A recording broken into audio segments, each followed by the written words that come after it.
Good morning, church. Today we're going to be studying the last two chapters of the book of 1 Samuel, chapter 30 and 31. I guess our pastor is anxious to get started into his next book because we're doing two today. But that's okay. They're good chapters. In chapter 30, we see David having to chase after his belongings and his family. But he does the right thing and seeks God first. And he recovers all. It's a good story, a good history lesson.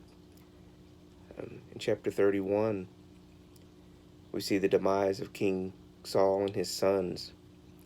So even though on the hymn of David's great victory over his enemy who took Ziklag, you see the loss of David's tormentor, King Saul, but also the loss of his best friend, Jonathan.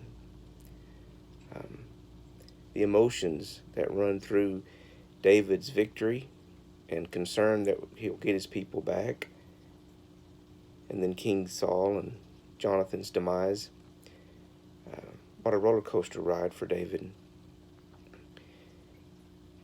When we study about David and we see how God describes him, a man after God's own heart, I've often studied that phrase and tried to determine what made David a man who had a heart like God. And I think that's where I made my mistake.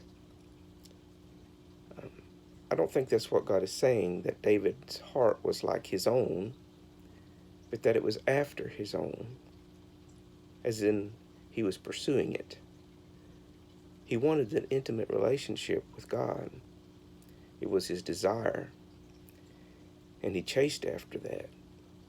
I think David would have traded places with you and I to be able to have the God of heaven living and dwelling inside of him as you and I do.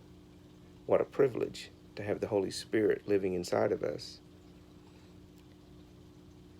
Many times in the Chronicles, when it describes the kings after their life and their end, as it describes the end of their story, it says that of them that they either sought God like David, or they didn't seek God like David.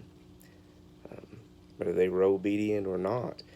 And I think that's really the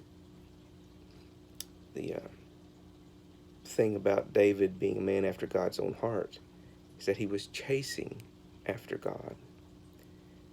And I think you and I should be men and women who chase after God, to have his heart, to be intimate with him. God bless. Till next time.